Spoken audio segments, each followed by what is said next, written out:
doing something where I felt like I would actually push the whole craft forwards. I could give people something that they would enjoy.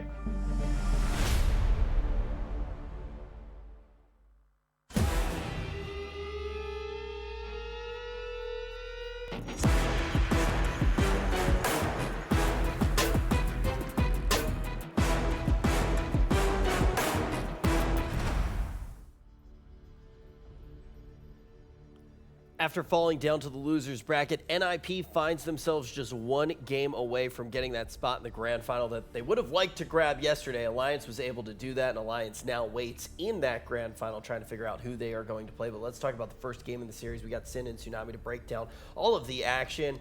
One of the big things that Cap said at the very end of his cast, he was like, this is pretty much what I expected from NIP's draft. It's still within that line of, okay, we know what the opponent wants, we're going to let them have some of it, and we're going to find a way to counter.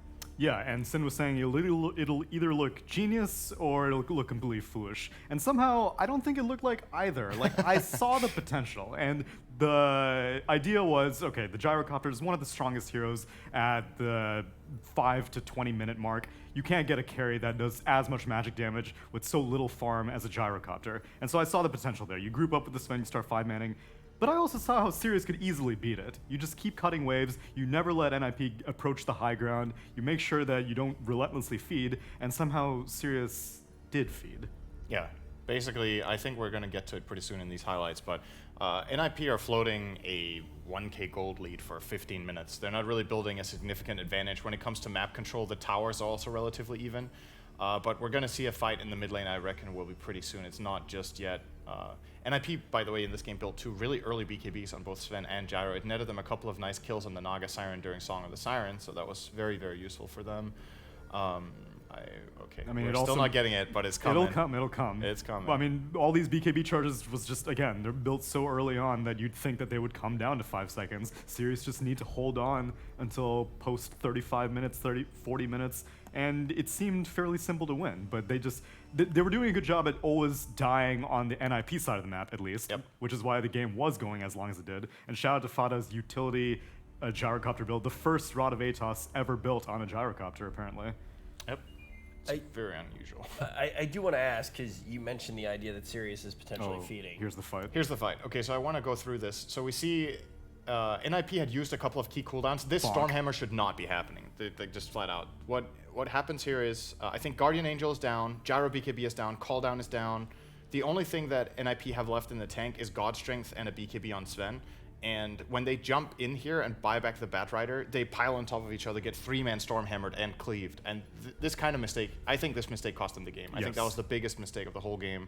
It gave NIP the tier 2 and tier 3 tower and a big gold swing of like 6 or 7k. They got up that 1 or 2 items that they needed to confidently just run down lanes and win team fights over and over again. And we see another one here where it's just that little bit of damage missing, right? They blow up the Rubik. The other heroes survive on a little bit of health. And that too much damage from the Zeus. That 4-position Soxa Zeus managing to get an Aghanim Scepter and just be so elusive in these backlines. It never really seemed like Sirius knew who to prioritize. Do you go on the Omni because of the Dispel? Do you go on the Sven, try to get him before the BKB? Do you go on the Zeus because of the damage? And a Rubik was just completely forgotten the entire time. And I mean, that's kind of PPD's trademark. I imagine that he got some great steals, but... His trademark is being forgotten. Exactly. So I do want to ask, you keep looking at that one engagement, and you keep saying that really is the place where it all did go wrong. I want to ask if the lineup that was created by NIP was created to try to force mistakes like that, or was it simply a feed on the side of Sirius? It definitely had the strength. I think NIP's lineup in that time range is super strong at 5-manning if they like stay together. Look at this damage, by the way. Number 1 damage of the team, Zeus. Position 4, the highest damage output of anyone in the game, and the second one went to Gyrocopter. So it's a bit of both, right? NIP's 5-man at the time with this Omni Knight with Greaves, I believe he had as the aura item for his team, and they had the 2 BKBs. It's not easy to initiate into, so you have to execute a bit better, and NIP, that time in the game, it felt like if they do not get this fight handed to them, by gonna be a Sirius. really I hard don't game. think they're gonna get the. Maybe they get the tier 2. Okay, they get the tier 2 tower, but that's it. They can't go high ground. Sirius can probably build up a little bit more and maybe get Naga to a butterfly and then start fighting. Because what ended up happening in this game, I didn't see Naga Siren in any fight at all. Like, he had no impact. The Zeus was murdering the illusions every fight with all his spells. And the point you want to get to, in my opinion, as the Radiant in this game, is where you can just pile onto this Zeus, take him out quickly, and then Naga can join the fight and actually fight the carries. Well, when you talk about the strategy as well for drafting with NIP, it's pretty big to get that early win, right? Because they do have so many legs to fall back on throughout a draft. Like you basically said, they're in a situation where sometimes they put together a counter.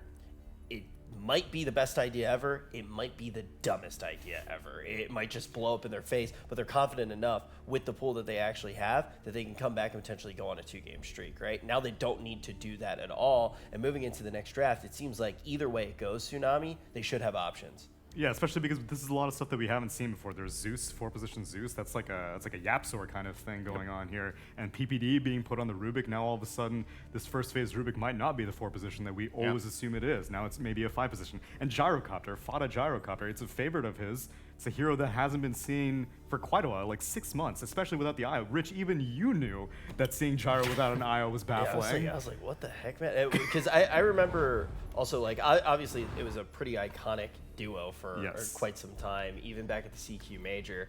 And Nahaz, so Nahaz, I don't know if you guys know this. Alan really likes stats. And every now and then you'll be hanging out, you'll be drinking a beer. And I was like, can I tell you a stat? And it's like, yeah, I guess so. And he's already telling you the stat, right?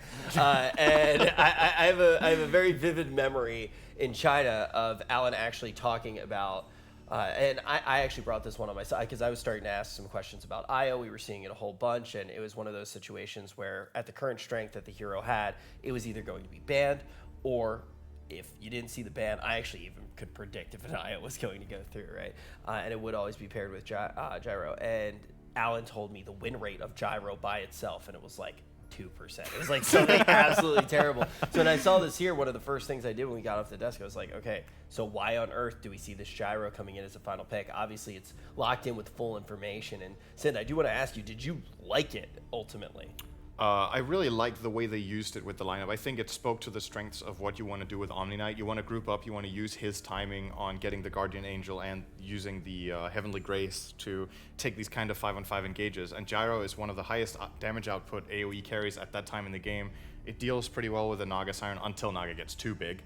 But Naga never got the Butterfly, which is the key item you want to have against this Gyro, right? Force out the MKB, and even then you still are very, very tanky. So then would you say that Gyro was playing Omni Knight's timings, or Gyro was dictating the timings? Because to me, it seemed like a bit of both. Most Omni Knights would, like to get more from, especially at 33 Omni Knight. He eventually worked his way up to the Radiance, but I think Gyrocopter's strength is very few carries can kind of set the pace like that, especially in a 5-man squad. Obviously, like your Linas will be able to set the pace by being like, come with me, like one other hero, 2 other heroes, and we'll go get kills around the map.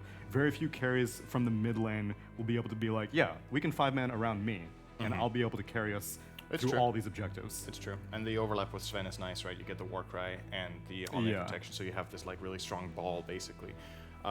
Just want to point out in the last game, unless I'm mistaken, this was 3 first-time picks from NIP in this tournament. They had not played Omni, they had not played Zeus, and they had not played Gyro before, I think. All 3 heroes were picked for the first time. That's correct. When you go into a series like this, a high-stakes series, and you do something like that, that's just something you can't prepare for in a series. Like, you can do all your prep going into the series, but they just pulled out completely new guns. And it can either look great or not so good, and it looked great here. And I've brought it up already today, but I do want to reiterate for anybody who might just be coming in right now, you might ask yourself, and rightfully so, why would you pull out the stops in this matchup? Obviously, you're facing elimination, but the grand final typically would be the thing that you really are playing for in a minor to win it and make sure that you get to go to the major. But in this particular minor, 2 teams are going to be going to the major. So this is one of the biggest matchups that you could have. Not only are you facing elimination, but going to the grand final is going to ensure that. And then also you can play for the prize money later on. So we expect NIP to just pull out everything that they have been working on as we move into this draft. The question is, what else do they have up their sleeves, Tsunami? Well, they're planting seeds right now. Not even just for this series, but if they win this series, then moving forward to Alliance, they've shown all these different heroes. So even though it worked out for them, I want NIP to continue going more and more wild. I mean, Sven is what they first faced last time, though. I thought they were going to pick Nyx, actually. I thought that's what Peter was setting up for by being first pick this time as well. But last game he banned the Nyx, and this time he didn't. So I thought he was going to grab that away from Sirius and build a strategy around that in Darkseer, for example. But they rate the Sven higher. I think Sirius will definitely grab Nyx +1, but they're probably discussing among themselves, are they laying a trap here? Is there something we don't know? I mean, couldn't they go for like a Darkseer combo? For example, Darkseer Nyx is completely fine. Although, yeah, especially now that you know that PPD does not like his Oracle very much. Oracle is not banned out. Normally, if you leave a Darkseer in the pool, and there is the Nyx. Something to think about is... oh, wow. Okay. Why go for the troll with the Nyx? I think they just want this hero against the Sven. They know that they're not going to get it next phase because last game NIP banned both the Troll and Medusa when they first picked the Sven. So they maybe feel a little bit pressured to get this carry right now. Yeah. There was one thing I know we're kind of done with the last game, but I kind of want to mention how big of an impact it had and how that might actually perhaps be the reason Sirius aren't even picking Sand here. The Zeus ruined his game. It was actually very, very good. The way Sand Kings play nowadays is very much Sandstorm-centric, pushing waves, dealing that passive damage in teamfights, going the Veil build, and Zeus was finding him every single time in that Sandstorm, and they were just killing him. I think that was definitely a big part of the pick for NIP in that game. We were talking about it as a vision hero, but obviously the true side aspect of it against Sand King proved to be super useful. Yeah, and it wasn't just like teamfight situations. The laning phase itself was also very difficult. It's not easy to gank a Sand King and not have to spend a bunch of money on Sentry Wards and Dust, but they were able to do it with a Zeus. Absolutely. Tsunami, talk to me about NIP's Rasta. It's the Sox specialty. I consider him to be on either Rubik or Shaman in like 9 out of 10 games. And he's very, very good on the hero. I don't think that they'll slip it down to PPD like they did with the first phase Rubik in the last game. I think this is probably a pretty clear Soxa pick, but it's a hero that, again, will get a lot of farm. We saw much success with it at CQ with like Aether Lens builds and stuff like that. Extremely long range disable. They seem to like it more than the 4-position Lina that we're seeing more frequently in this tournament. But it's a hero that can probably push a little bit better than Alina can with minimal amounts of farm just because the Serpent Wards are so effective. I actually think Shaman is one of the kind of big winners in terms of being a potential 5 again from the reduction in cost of That's wards. what Nahaz was saying as well. Because when you have to pay this less gold for both Obs and Sentries and both supports get books minute 10, Shaman for me is one of those heroes where the one item you get just is a huge difference. Like getting either a Glimmer or Lens just makes your game like twice as good. It's like, I feel like I go from a strong hero with good spells to a god when I get a Lens on this hero. And if you're playing position 5 and you're taking a little bit of space on the map, you don't even have to take that much. You just take some other shock waves and you get those cheaper wards. Maybe your 4 helps you out just a little bit with buying wards while you still buy the majority. Getting to that other lens is super useful. So in the past, I would definitely have agreed with you. Like 1 or 2 months back, I think this would be a guaranteed Soxa pick. Nobody else on the team would even play it. But at this point, I could see the possibility of considering it a flex support like they did with the Rubik. And then if there is this amazing 4 that can just scale and destroy the game, similar to what Zeus did in the last game, I definitely don't think PPD is shy of playing the Shaman. He played it yesterday as well, by the way. He played against Alliance in one game. Oh, he did? Yeah, he went 0-12. What was... Oh, yeah, I saw that stat, I saw the actually. stat. That's Yeah, why I yeah. know. I didn't see the game. Yeah, so I'm curious what Soxa played So that game. that's a great case for Shaman 5 being great, right? Going 0-12. I mean, the I'm game, sold! the game didn't go too well for them in multiple ways, it seemed like. So, but it at least shows that Peter's willing to play it, right? So we have that bit of data that it could be a flex pick. So Yeah, so they had given it to PPD and they ended up giving Soxa a Spear Breaker in that game. Okay. And he wasn't paired with like a Darkseer or anything. It was a 33 bristleback game, obviously, and that was the Ace Medusa game. yeah. Okay, Darkseer is coming out. They choose to ban Oracle after all, just to cover their bases against the potential of Peter wanting to grab that up. And at this point, I think if you're at NIP, you have to consider: do we try to dodge this lane with Sven, or do we have to try lane it, or do we think we can actually stay afloat with a dual lane against Darkseer Nyx with, let's say, Sven Shaman? Because there's even the added question mark for them about Troll's position in this game, because he's actually also a pretty good tri-lane hero. He does a lot of damage. He has a lot of utility for the team with both a blind and a slow against Sven in lane. NIP have some answers as well. Like they've been known to do 33 Enchantress as an answer to a Darkseer. So Could see it. they don't necessarily have to go all in on a tri-lane approach. Radiant team pick. Shadow Demon. So they go for the Demonic Purge. This actually doesn't clear up anything at all. No, this This is more useful late game. The Shadow Demon could be a 3, it could be a 4, and it could be a 5 with the picks that they have right now. 33 does play Shadow Demon. I'm pretty sure I've seen it before. This hero is sick against Troll, though. I think that's the reason they're getting it. They want Demonic Purge against Darkseer, but they also want it against the Troll. Just immobilizing him and slowing him down in fights is really difficult for him to deal with. It's one of the few things that, you know, you can't really, even if you battle trance, you're just getting kited regardless. Yeah, it's the reason why a lot of people like OD versus Troll. Yep. Any of these banishes are just fantastic to make sure that Troll is not able to build fervor stacks on one target constantly. Speaking of Troll, is that why you pick up the Winter Wyvern 10 for yourself here seconds for remaining. Team Sirius, Sin? Just so the NIP don't get it? 5 Yeah. Or seconds I don't think remaining. NIP would have got it at this point, even though the option is there. They could have played a Wyvern 4 or 5 and the Shadow Demon 3, or even a Wyvern 3. I'm not completely. I think they just want it against the Sven, honestly. They want that protection. Here comes Gyro again. With no IO, and not even banned. It's a bit of the same story from NIP this game, honestly. It's this Sven Gyro cores grouping up, wanting to push with the Shaman instead of the Omni Knight, but it's still this like idea that we can group 10 up and take the fight to seconds Sirius at their towers. Yeah. Sirius's team fight in this game is pretty good though. 5 Like you've got to be seconds careful remaining. with how you initiate into this stuff. And their wave clear is pretty good too. Picking up the Wyvern gives you a long range and cheap way to wave clear as opposed to what they had Yeah. last game, which was like you'd need the Bat Rider to preemptively Firefly to get these creeps off your tower and stuff like that. Yeah. Dire team back. So it You is. know, as a new host to Dota, Yeah. I come to the events and, you know, I get my prep. And big shout out to Fogs for always helping me out when I'm getting ready with everything. But, you know, throughout the entire event, you really start to learn the meta. You get to the last day, and usually you know stuff, right? Today, in this series, I'm sitting here and I'm looking at these drafts. I'm just like, what the heck is NIP doing? 10 Like seconds this remaining. Gyro coming out 2 games in a row. Obviously, we're seeing some heroes actually locked in 5 for the first time. seconds remaining. Why is this happening right now, Sid? Like, what is actually going on? Why are we seeing a departure team from pick. what the expected norm was so far here in Ukraine?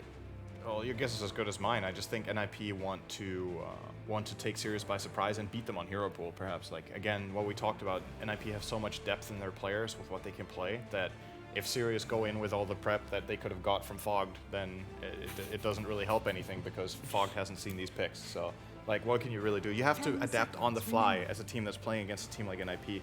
And in my opinion, like, with a lot of the 5 top tier seconds teams, remaining. I always like talking about Secret, right? Because they're like the team right now. Yeah. When you go up against Secret, there's like this element that you just can't prepare for. There's No. like this element of spontaneity. What's the noun? Spontaneity. Spontaneity. Spontaneity? Yeah, being Spontaneity. spontaneous. I would have called it spontaneity. Radiant Okay, that team sounds like insanity. Dude, I actually might. Spontaneity. Dude, I've been stuck with this boring name, Rich Campbell, for years. I actually might change my name to that right now. Spontaneity. Spontaneity, dude. Spontaneity. It just sounds. Sin It and just sounds. It just tsunami. sounds better, man. I don't know. Okay, but anyway, Spontaneity. anything sounds better than rich. But Sure. sure. Better than poor. That Yeah. sounds like that actually stung a little bit. I'm sorry, dude. You have a. All right, so Sind Lull, what do you 5 expect to see seconds. in Team Sirius' final pick? This has to be the latest Sand King we've ever seen locked in throughout the entire tournament. Most of the Sand Kings getting first picked even. Yeah. What is Sirius? They need a last pick for ASD, right? Yep. I think they're gonna. What has he played? He's played Storm Brood, TA's banned out. TS SF. Band, SF. Yeah. SF versus Gyro.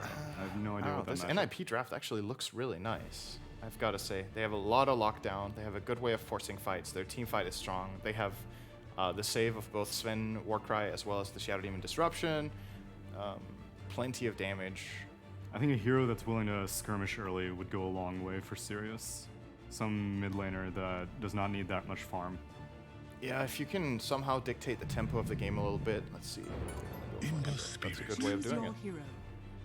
It has to be a little bit careful though. I mean, Playing it's a good Ember way- against this many yeah, instant stuns is pretty hard. And you're playing against Demonic Purge, so your Flame Guard might not even Yeah. be that useful. This is a relatively hard Ember game. There's both the Sand King stun and the Hex of Shaman. And the And shackles. there's even other things that you need to navigate in the fight, right? You need to not get storm hammered. You need to not get homing missiled. Like all of these things that just are annoying to deal with. And I mean, even beyond taking off the flame guard, your remnants will move so slowly if you're demonic. If you're purged, it's bad. It's real bad. Yeah.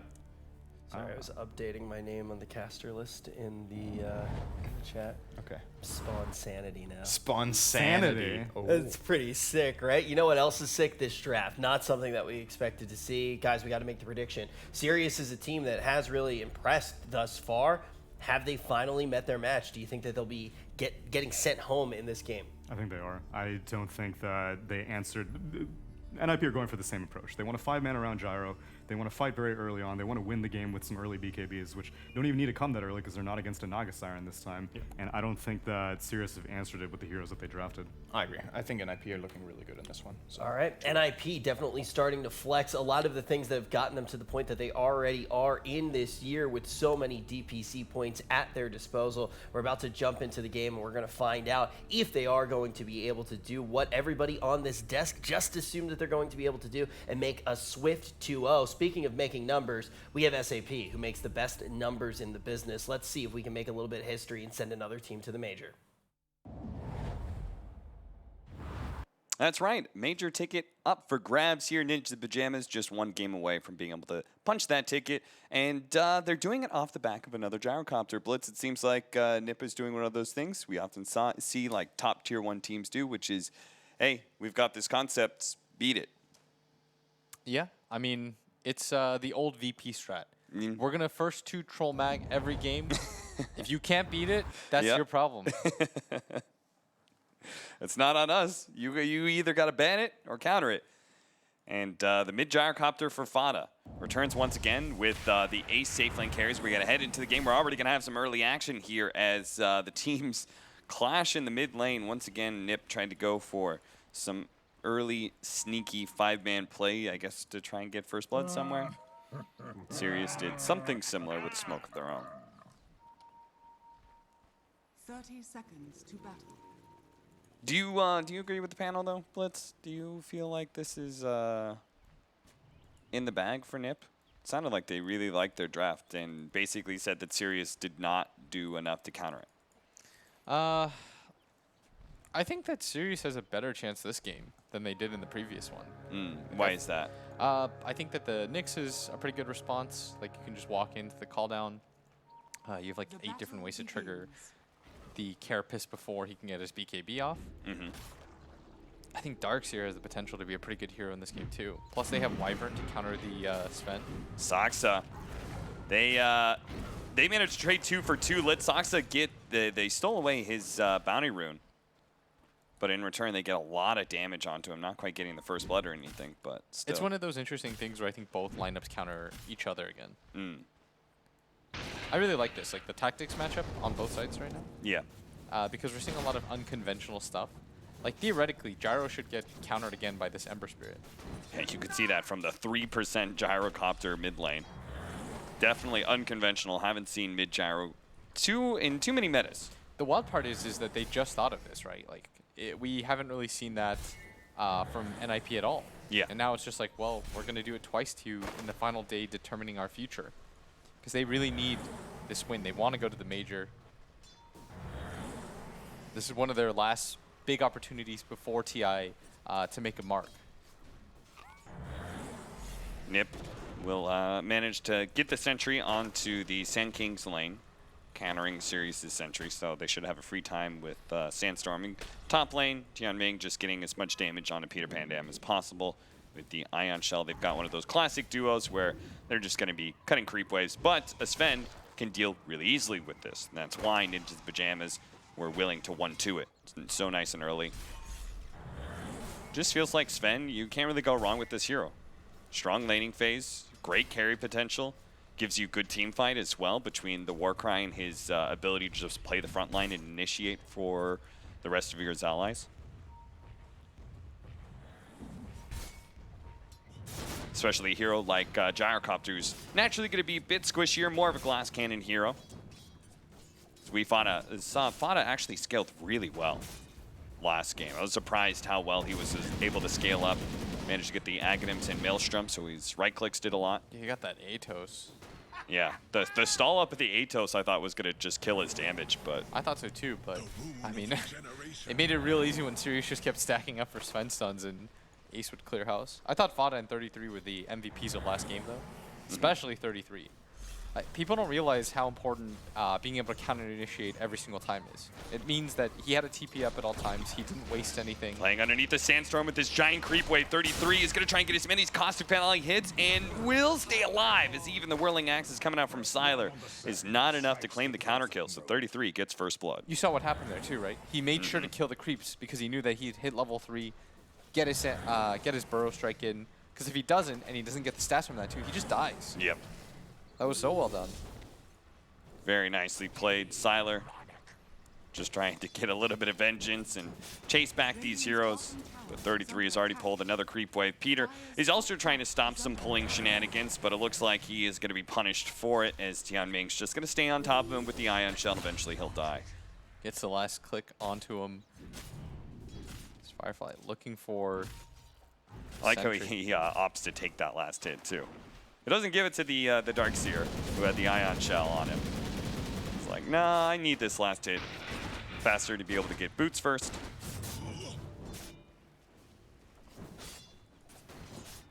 But as we said, the Sven is still going to free farm. He's 24-4. Mid lane, 23-7 for the Ember Spirit against the Gyrocopter mid. Now, this is something that you could say that Sirius did do better than they did in Game 1. Obviously, with the last big Gyrocopter coming as complete surprise, Sirius going to Game 2, have a better idea of what to do, and this Ember Spirit seems to be, at least for the laning phase, a good response. He's got a much larger CS lead. I'm presuming he's a hero that can pressure the Gyrocopter going into the mid game pretty well, as he can kind of get on top of you. Yeah, and more importantly, like, they have multiple ways to get on top of them. Yeah. Like, they have... this time around, there's not an Omni, so the counter initiation potential isn't like as strong. But that's why I think the SD was a pretty good pick. It serves like a similar purpose. It just takes you a little bit longer, and you're gonna have to question what you're doing. Soxa gets rooted for a second and slowed up pretty hard here. They want to get this kill on him, and pops the clarity to try to get Soxa to turn around. Is gonna clip him with the axes, and he doesn't get the lose kill there, but at the same time, they're trying to go on to Ace, diving him with the double Ion Shell and just walking at him. Not enough. In July, actually having so many Shadow Poison stacks here. It's only level 1 Shadow Poison, so it'll do like a healthy like 400 damage or something, but probably not enough to kill.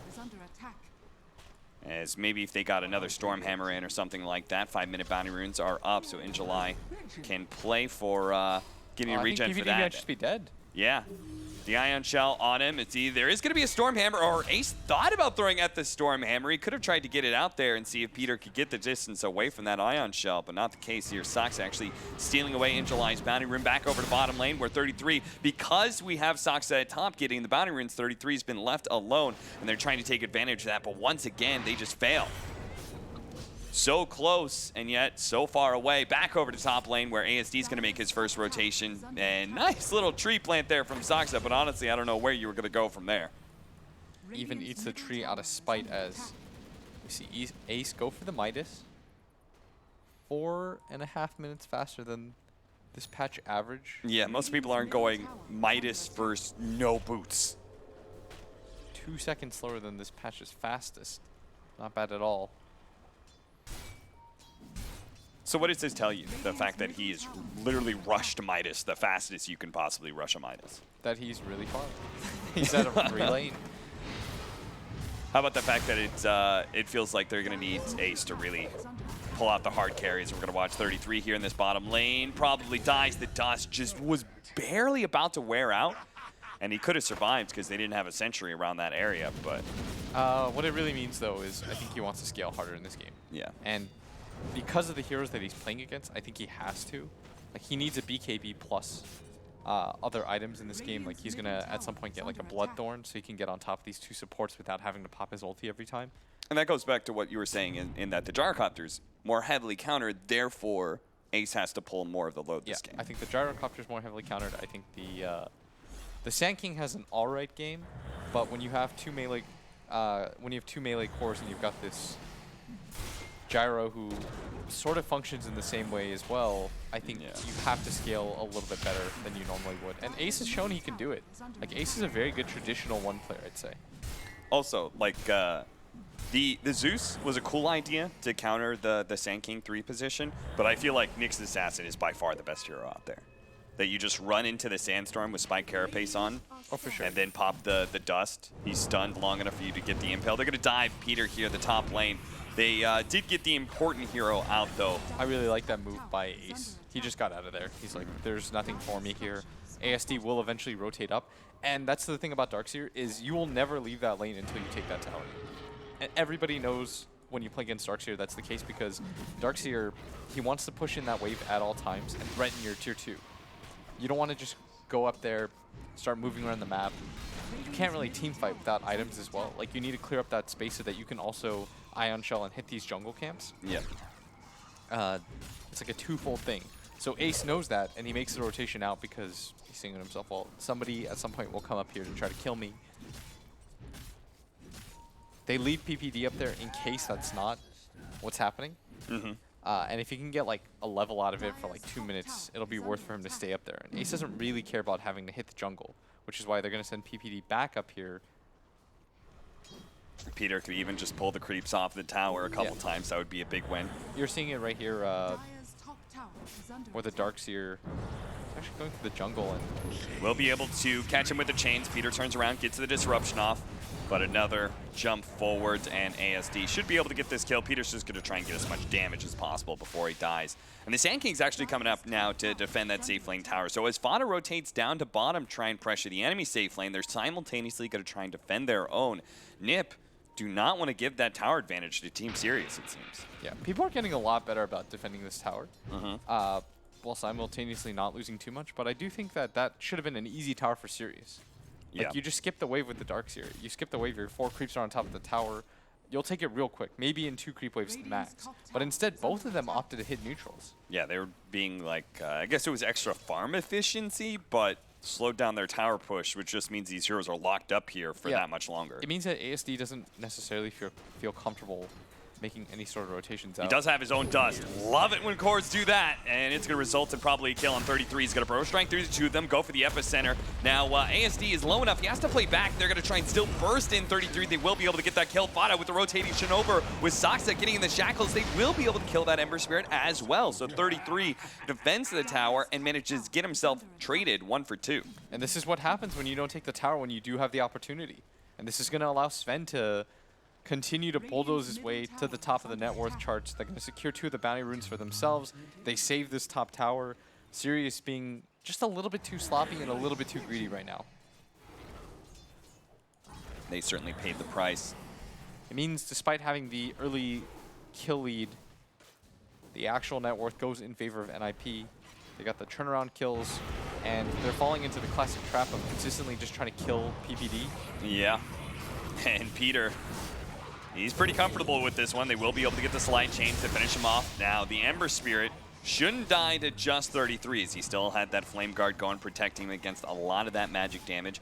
Top lane, Tianming, while they were doing that double farming situation where they didn't take the tower, Tianming was sitting mid lane, and he got a lot of solo experience, and now he's level 7 after using the Tome. They're going to go in with the Ion Shell, try and burn Fada out a little bit before he realizes it. Now make the jump with the Spike Carapace off of that great flat cannon. That was a beautiful setup from Sirius.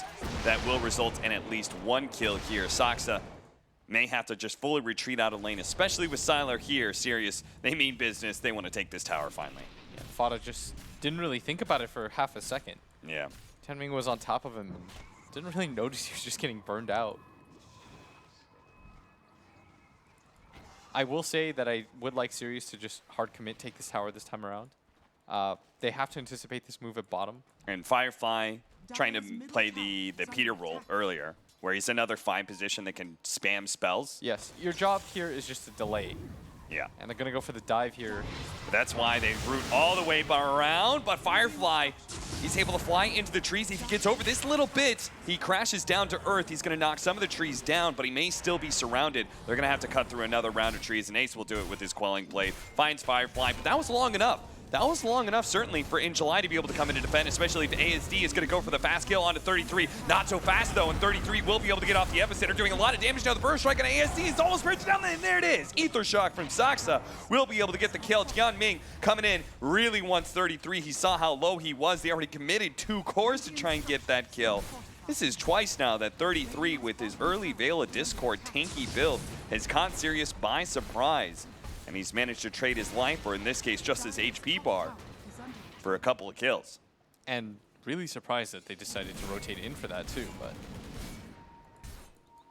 See PBD, he's getting trailed right now by Tianming, but he's sticking with the rest of his team, actually pushing forward quite far away, and this should be a guaranteed kill on the captain of NIP. Again, forced a lot of rotations. Not sure if that death was really necessary, but all the other ones had a purpose. Yeah, the other ones I think were fine, but that one was kind of the most egregious one. So you see Fada once again going for that Atos. 33, deciding to pop the Shrine for himself. He's going to be the one to push out the top lane. If you are an offlaner, you almost exclusively want to play the unsafe part of the map. Unless you're some sort of core that has a really quick mechanism for farming, like Anti-Mage, for example, or Naga. For the most part, just for danger purposes, it's hard to get ward vision up here on the side of your supports, and you don't really want ward vision up here anyways. It's really only protecting 2 camps. So the better thing to do is send your offlaner up here, have him push it out. Overall, it's just safer because people will try to connect to this top lane. If you just look at where the relative ward vision is, you have one really deep ward on this top side for Sirius, and you have this bottom defensive one, which is just meant to protect when people do come in for the jungle. But I think the one that matters more is that one at top. Yeah. For when they see the rotations in from the Sand King. 33 has already shown himself to be slippery enough. They are going to be able to get the chains on Fada. Now, this is a super heavy stat build, and I don't think they fully expected that. Or Great Winter's Curse, that is going to get some damage from Ace on Fada, but the Warcry protects against most of it. Tianming has another Spike Carapace up in 1 second time, as well as the Stick Charges and the Cold Embrace. Forgot about that one as well. But it looks like now both supports are going to die. 33 managed to catch Firefly with the Epicenter, and Nyx Assassin was just a sitting duck. You saw Roshan almost take that kill when he slammed on the ground. NIP, I think, have a very comfortable lead, especially because they've taken the mid tower, they've taken the bottom tower, and they are consistently killing cores as well. But they do have to worry about this troll. Yeah, we haven't talked much about old Sylar. He has a Diffusal Blade now after his Phase Boots double Wraith ban. I think Sirius should just look to fight. With the type of heroes that they have, once you get this Maelstrom on this Ember Spirit, I think you just look for pickoffs. You bring your troll in, he's relatively strong at this point. I mean, it's got to be a bit concerning. They don't know this, but Ace is up 2,000 net worth right now over the troll. Trying to steal away that bounty rune. Does manage to get a Spike Carapace turned around, but Tianming needs his allies to bail him out. He actually is going to go for the Vendetta and another Impale up in 8 seconds time. But honestly, it looks like 33 should be able to get away. He can Burrow Strike at any time. Actually goes for the Sandstorm with the Nyx Assassin right on top, and that means they will be able to get the chain stuns to bring him down. A bit of a curious decision. Yeah. Because he knew that the Nyx was on top of him. Made it really easy for him. And now, off of a pickoff like that, that is their best tower defender. Go for the mid tower. Try and even things out. Yeah, you want to group up at this point and fight if you're serious. You don't want the status quo to continue, and that's why Ace is up here. He's going to front line. On Ace, but the long-range Hex caught ASD by surprise. A Great Winter's Curse, as well as the Cold Embrace, may be able to save ASD here, as he's going to be able to slide immediately afterwards, try and jump away to the Remnant, but he's slowed down by the Purge. He runs straight into Fada, has another Remnant up. Fada's almost dead, but he gets away from the Ion Shell. Sylar, now Sylar's being controlled. Saksa has gotten like 15 seconds of disable in this fight alone. And they successfully defend their tier 1 tower, will manage to pick up 3 kills, no deaths. Fada's telling his team thanks, and he should. They bailed them out of a sticky situation there. And another overcommitment from Sirius, especially ASD jumping in like that. Yeah. I mean, that was way too over-aggressive.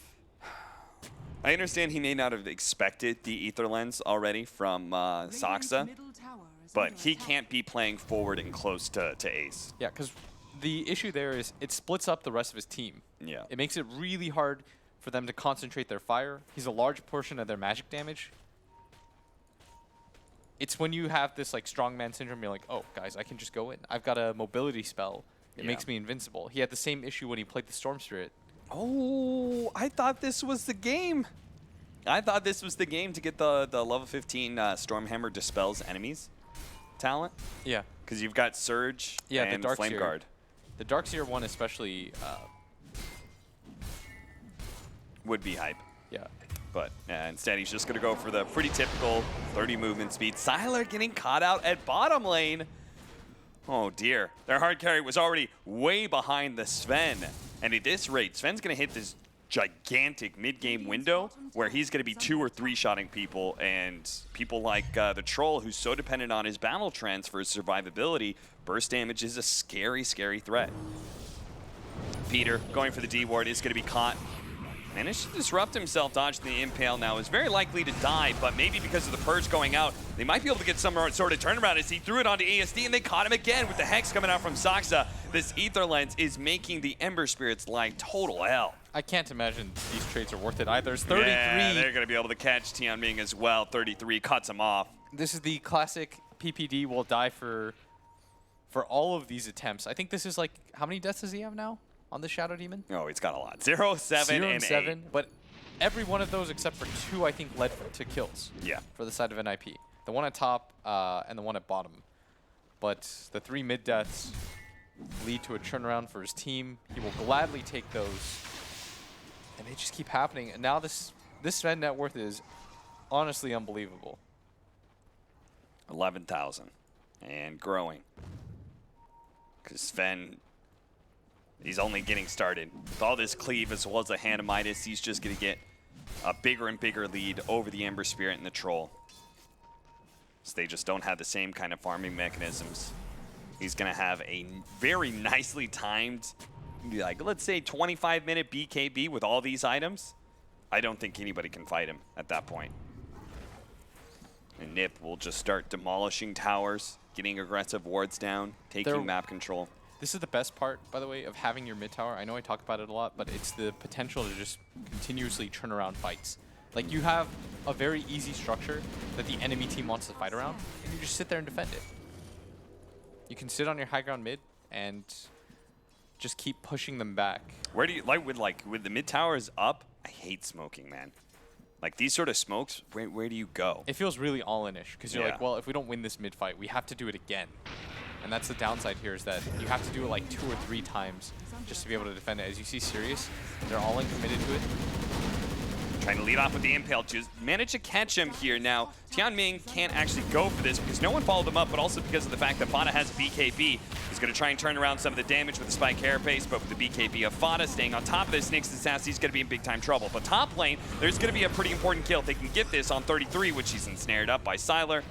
33 apologizes. Yeah, if they had just let Nip get the kill in mid, just nobody gets caught, it would have been a big win. Yeah, that was the BKB used from Fada 2. Yeah. This is an okay gold bounty, but they did trade bottom tier 2 while simultaneously saving their mid tier 1. That is the 3rd fight now that Sirius have lost around that mid tier 1 tower. And this is what I meant about the big advantage of having your tier 1 tower up while the enemy doesn't, is they have to keep banging their heads against this wall. They're going to have to go for the 4th time cap. Can't and you it's at some point dangerous just every like single time. have Sylar just backdoor it real quickly? I think you'd like him to, but even that's pretty dangerous still. They have multiple ways of catch, right? You've got the Sven, you've got the Shaman, and the Sand King. They all have wasted gap close, long range initiations.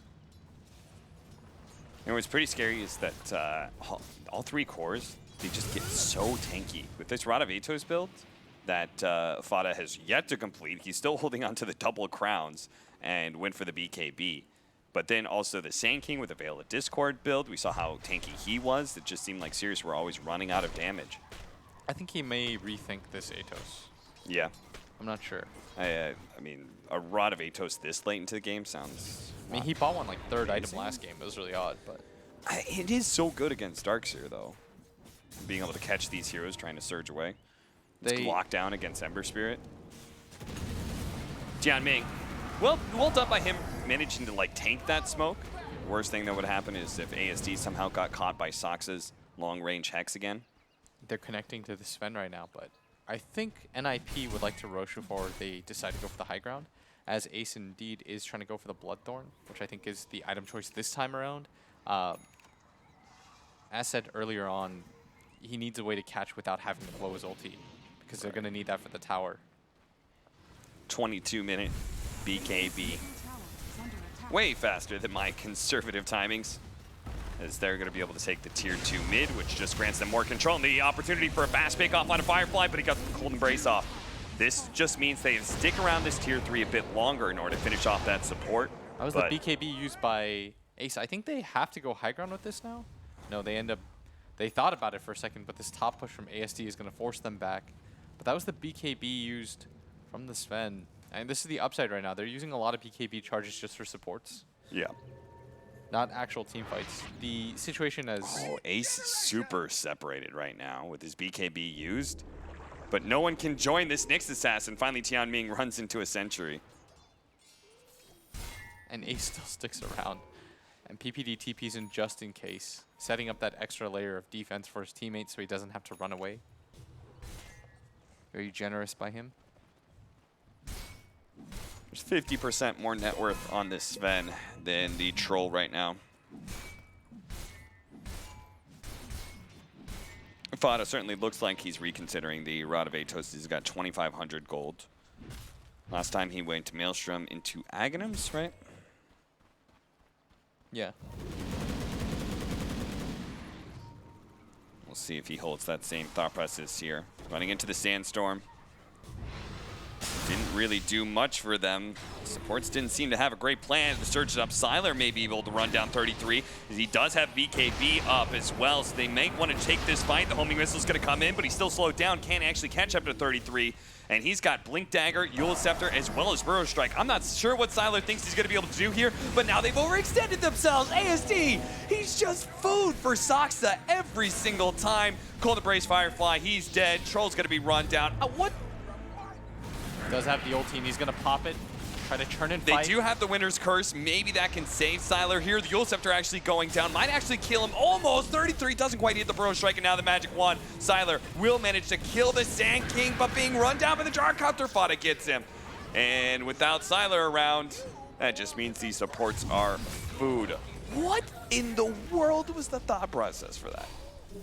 I'm not entirely sure, and now Injuly might even die here as he's trying his best to juke. They know which way he decided to go. They've got Blink on Saksa too, so they're going to be able to catch him. One more stack of poison. Doesn't quite have the mana for it, but should still be more than enough damage here. Vada's going to get the last hit on it, and genuinely, I think that Sirius, it might be a combination of them being tilted and they're just being very impatient. Yeah. They're not really letting the game develop. They're sort of just forcing things nonstop. A similar problem to Game 1, perhaps, where it's just like they feel compelled to try and make things happen. I think they have to in this game, but I think it all comes down to this mid tower. I've stressed it enough, but please, guys, if you're in pub games, this is what happens. This is now the 4th or 5th time, maybe even the 6th time that they've decided to fight around this mid tower. NIP have not just allowed them to get it for free. They've always kept somebody around here, and it just forces Sirius into this impossible situation. It's 25 minutes in, they haven't taken this. Okay, well, we've got a butterfly already for Fada. And you can't smoke up, you just don't have the amount of smokes necessary to take this, and you'll just get behind when you lose like 3 mid-game team fights in a row. Yeah. So it puts you into such a rough position. I'm not saying it's unwinnable when the enemy has your mid tower and you don't, but the style of play that Sirius wants to do, where they want to get aggressive, push out lanes, it really hampers that. It really, really, really makes that hard. And this is sort of the downside of their draft, is it so heavily relies on taking the mid tower. They don't have some like late game win condition that makes it so that NIP have to make the aggressive moves. NIP, look at this. They're all just standing around this area. They're like, they'll surely come again. They have to. As it is, Sirius have reached another timing, another upgrade for them, the BKB on the Ember Spirit, which you could see he really needs it badly. Saksa has just single-handedly ruined ASD's game, and ASD has definitely been a big bright spot for Team Sirius. He has carried a lot of games for them.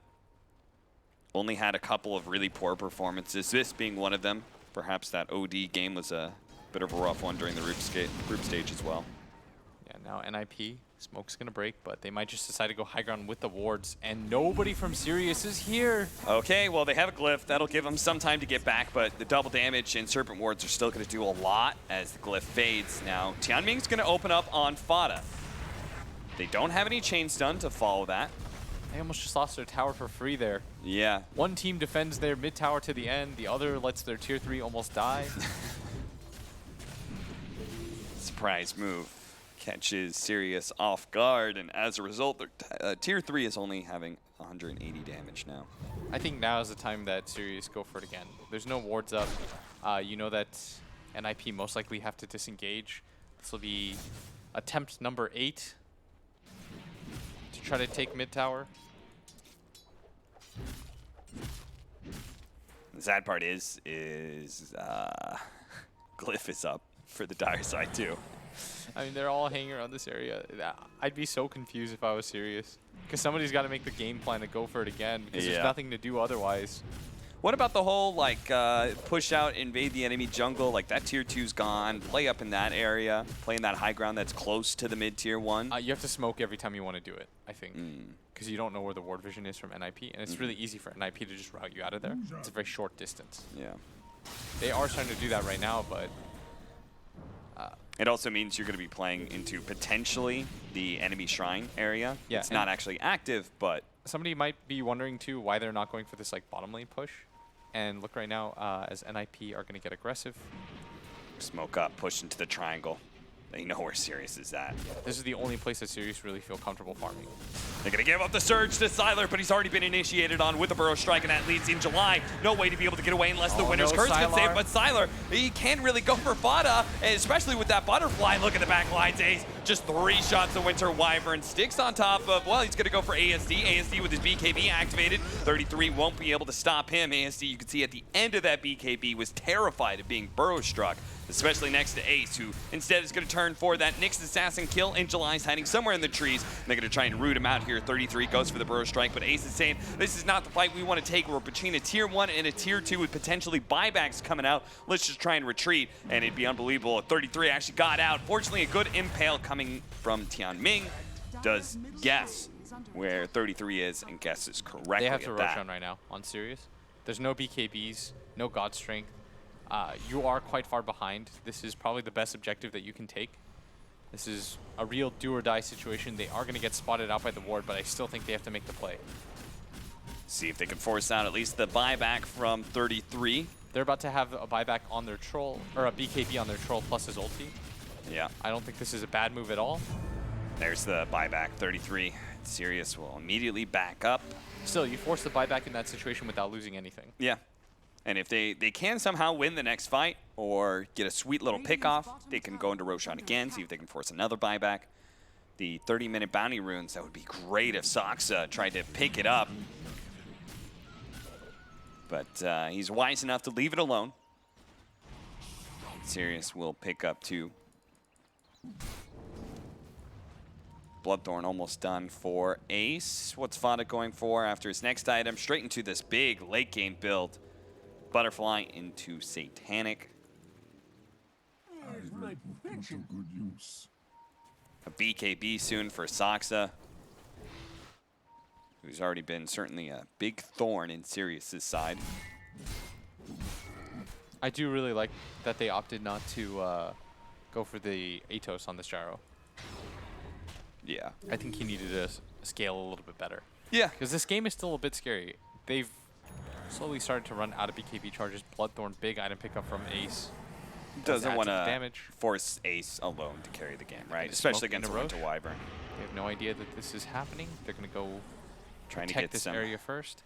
But you have to smoke every time because you haven't taken this mid tower, but they're going to successfully scan, and they know now. They're running over real fast, Fada. He's just going to run over, drop the call down, get some vision inside the pit. Sylar actually getting bashed up. Oh, no, and now he's been Burrow Struck as well. The Hex is going out. They need to save him. There's the Cold Embrace, but there's already so much magic, and then Sylar's actually going to die under the Cold Embrace. ASD, he's been purged up. He's trying to kill Saksa right now. Can't actually commit for it. Jumps to the other side, but that's where 33 is to be able to get the Burrow Strike. Now the homing missile is on its way. He has to dodge it with his light of fizz. He does it, though. He turns around, doesn't actually get in time. What? Ace He actually ignores ASD to go for the Winter Wyvern instead. He feels like that's the hero to worry about. And sure, he chops down both supports, leaves ASD for the rest of his team. That's a wipe, all in exchange for 33 and his buyback, a dieback for him, but that's a Roshan for Nip. That is not a neutral Roshan. That is a biased Roshan. My favorite term of all time. That is so unfortunate. The bash into Burrow Strike. Oh my lord. Sylar has got to be tilted off the face of the earth right now. Yeah, and oh dude, the Winter Wyvern, then Cold embracing him. He's like, ah, I got you, buddy. Then he just dies to magic damage, doesn't even get the opportunity to battle trans. He was like, I'll reset this fight. It's not a big deal. Then that happens. It really feels like the world is against you. And Fada picks up a TD rune right outside his base.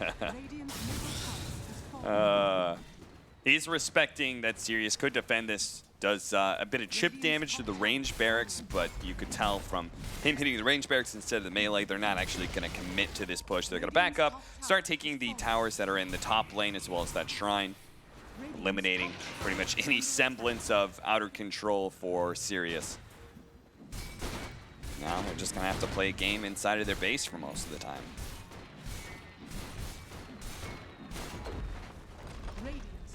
Still trying to work on that butterfly for the troll. And, I mean, it will be a great item when it happens because there's not a there's no MKBs. There is Bloodthorn, I guess, on Ace. He's going to hard commit it. He's going to hard commit to it, though, without the buyback. Yeah, well, when you're down 15K and you haven't had a win, I'm not sure if you've really had much of a win in this entire series. It feels like Nip has always had the control and has been shutting you out. Both game 1 and game 2. So you gotta play a little risk. Gotta all in. Game's not gonna change otherwise. Tianming, get the pick off on the courier. Get it. That's the satanic. That's the satanic. Nice. It's all the little things, man. Yeah, especially during this timing window where they had the Aegis.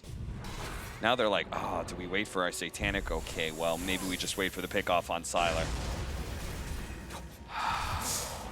Oh dear.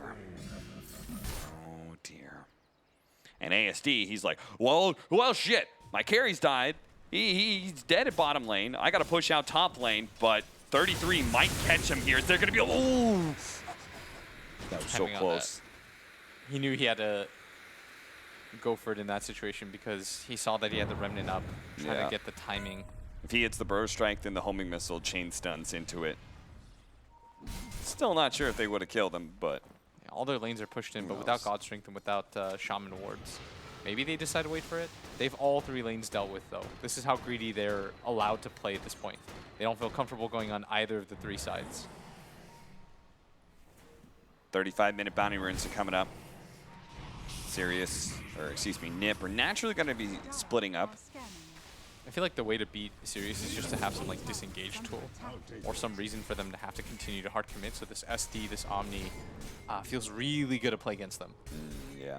Because they get just a little bit too over-aggressive and hard commit to these engagements. Dude, when Sylar kept hard committing for a Sand King that had Blink Dagger, Yule Scepter, Burrow Strike. All 3 of those were available for him to get away from the troll, and Sylar's still like, I'm gonna run at him, guys.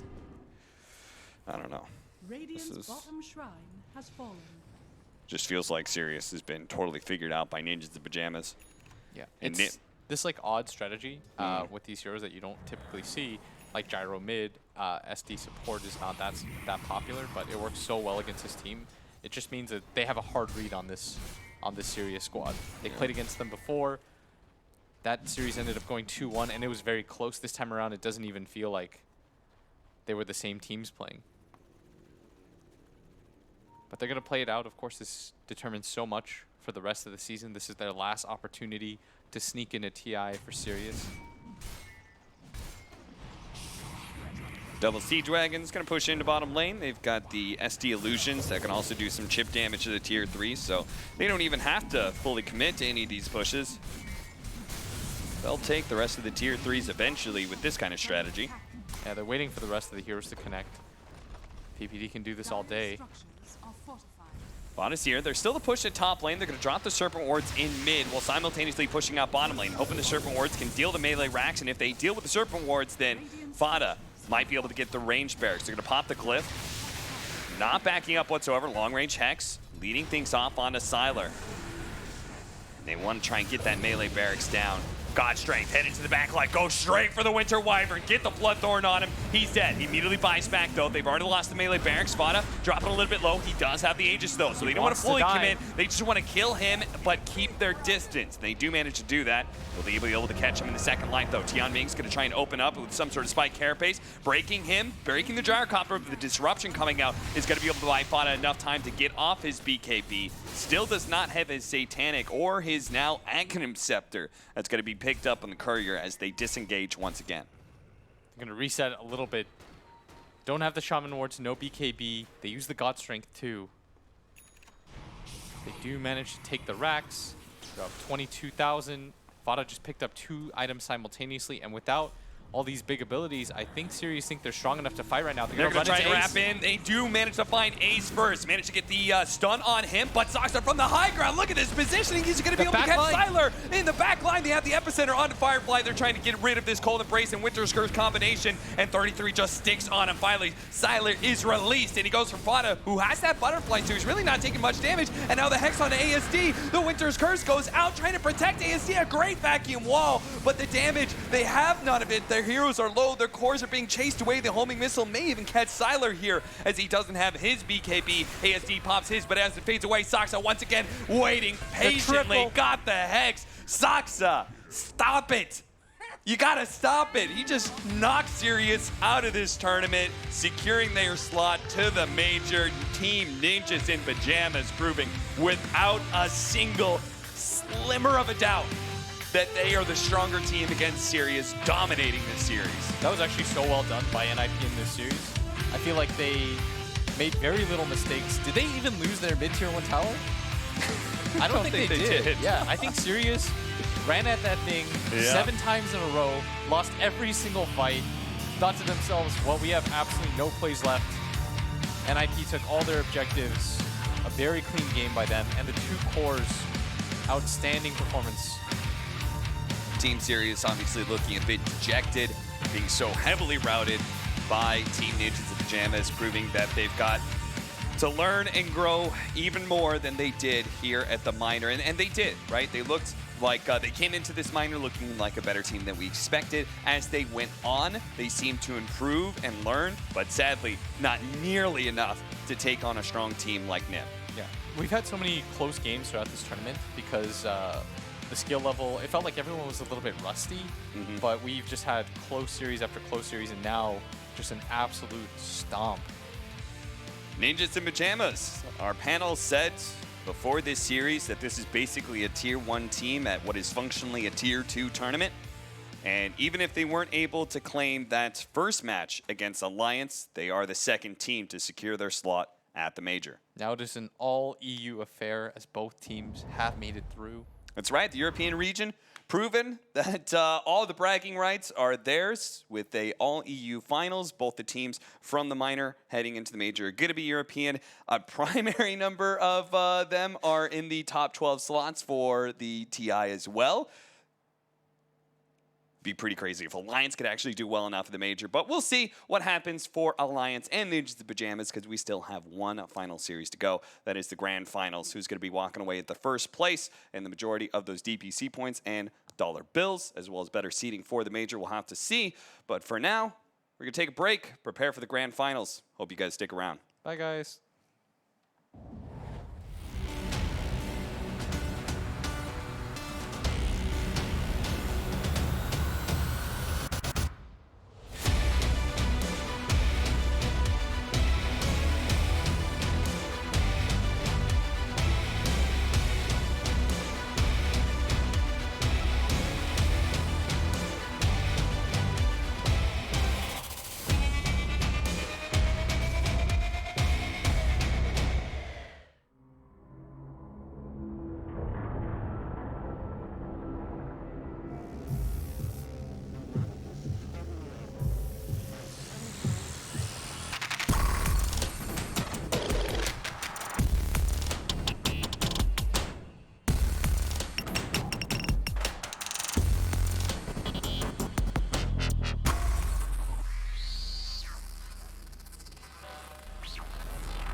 observing something where I felt like I would actually push the whole craft forwards.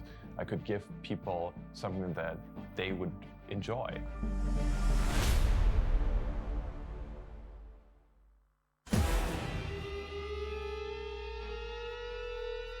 You